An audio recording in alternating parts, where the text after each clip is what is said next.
Hey there everybody, Pete Pardo here. Welcome to day 14 of albums that are 50 years old in 2022. That's right, we're looking back on the magical year that was 1972, 31 days of January, 31 picks from my favorites across all genres from that wonderful year. Today, like I said, we are on day 14.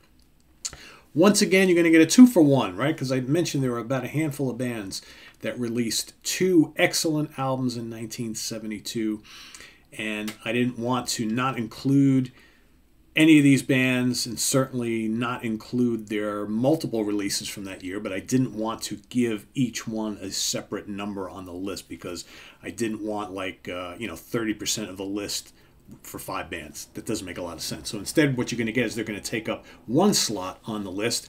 Today's choices almost didn't even make my list. I completely forgot about these guys. I had a total other band also that had 2 albums, ironically, in the slot. And I just realized a couple days ago, and I'm like, oh, I got to include this band on this list. And then I was looking through my whole list. I'm like, all right, well, who can I bump off to make room for these guys? And I bumped off a band that I like a lot. I'm going to give them some extra love in the honorable mentions list at the end of the month. But for now, I had to boot them off. You'll find out who they are later on in the month. In favor of this band, we're going to go to prog rock. We're going to go to Italy for 2 albums released in 1972. Their debut was released in January on the Numero Uno album. Of course, I'm talking about Storia di un Minuto from Premiata Fornerio Marconi, otherwise known as PFM for short, for all of us non-Italian speaking folks, right? Great debut, one of the great prog rock debuts of all time, and certainly one of my favorite Italian prog bands. Just a magical band that, had that whole symphonic sound down pat. Look at that gorgeous album cover, right? Franco Macida, guitars, Mandocello lead vocals, Flavio Premoli, organ, piano, mellotron, harpsichord, mini moog, lead vocals, backing vocals, Mauro Pagani, flute, piccolo, violin, backing vocals, Giorgio Piazza, bass and backing vocals, and Franz di Ciocchio,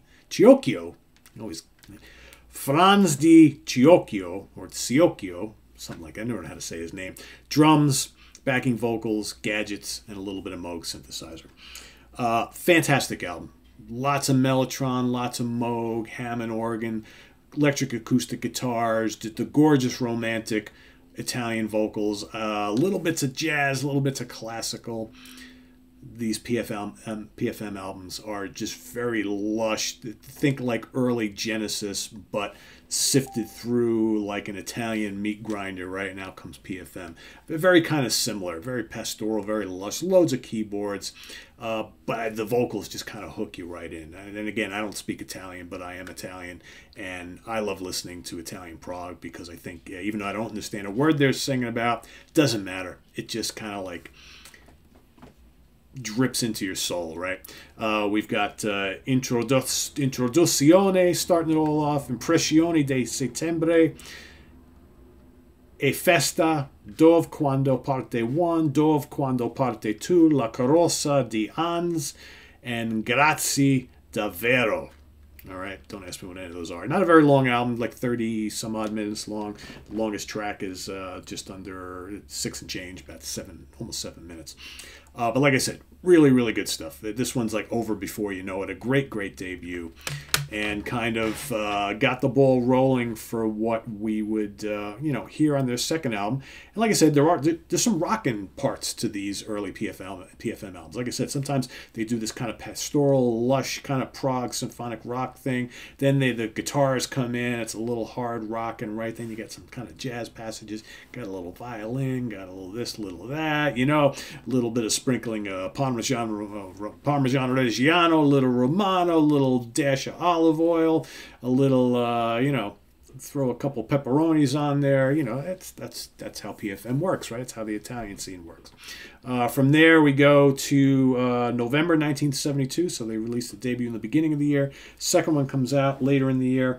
Of course, this is Per un Amico, which some people cite as their greatest album. I'd say both of these and their third album are really, really good. They actually took some of these early songs and released an album called Photos of Ghosts, where they kind of translated some of the lyrics to English. They sang them in English as a way to kind of have the band break in over here a little bit. I don't think that really worked, to be honest with you.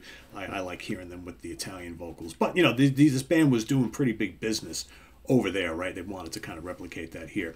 So here we have, again, they're on the Numero Uno label, self-produced, November 1972. Same lineup: Franco Musida, Flavio Premoli, Mauro Pagani, Giorgio Piazza, and Franz Di Cioccio, all playing basically the same thing. Song tracks here are Appena un po', I'm going to probably butcher some of this stuff, Generale, Per un amico, Il Banchetto, and Geranio. All right. Again, some of it's pastoral. It's pastoral. This is a really pastoral album. Adorable. No, pastoral.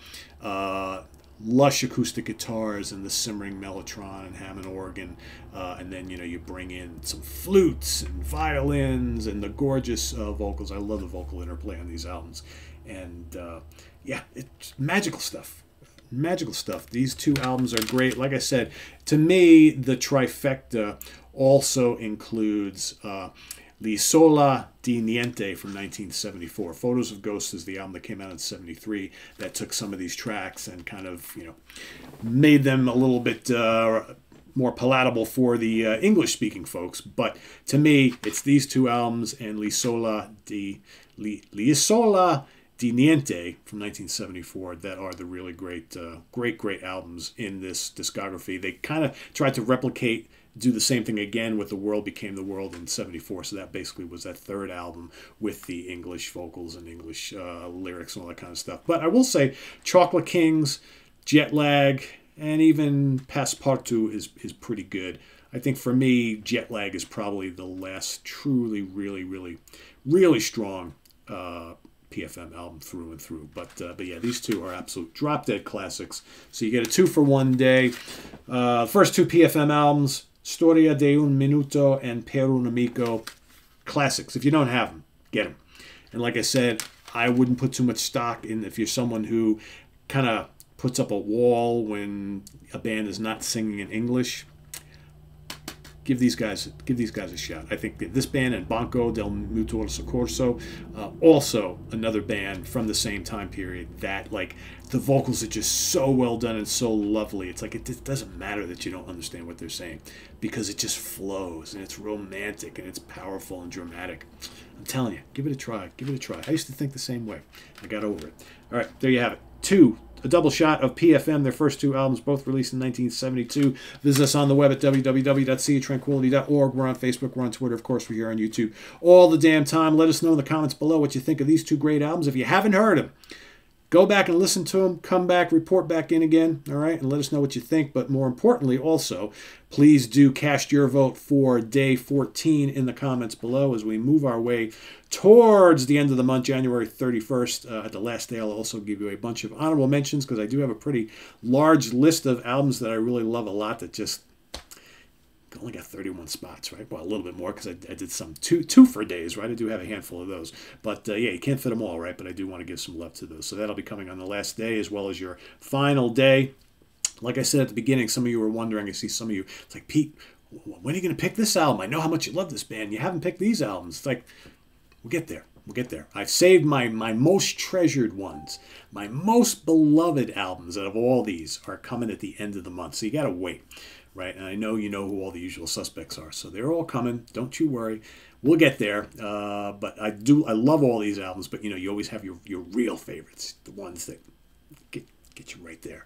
Those are coming all the way at the end. So stay tuned for those and a lot more here at the channel. Please subscribe if you haven't already and click on that notification bell so you don't miss a single episode. And we've got the link to our Ko-Fi page for channel donations below, as well as the link to our merch page for all sorts of great Sea Tranquility stuff. We got more new shirt designs and things coming in the weeks ahead, so stay tuned and keep track of that. Make sure you bookmark that website so you have easy access to it in case you're in the mood to spend a couple bucks and get something cool to wear out and spread the news of Sea Tranquility. Go off to the supermarket, the department store, the ball game, the concert. Someone looks at your shirt and they're like, Sea Tranquility, what's that? Well, let me tell you, that is the best music community on YouTube. They talk all about hard rock, heavy metal, progressive rock, jazz, fusion, classic rock, all the important stuff.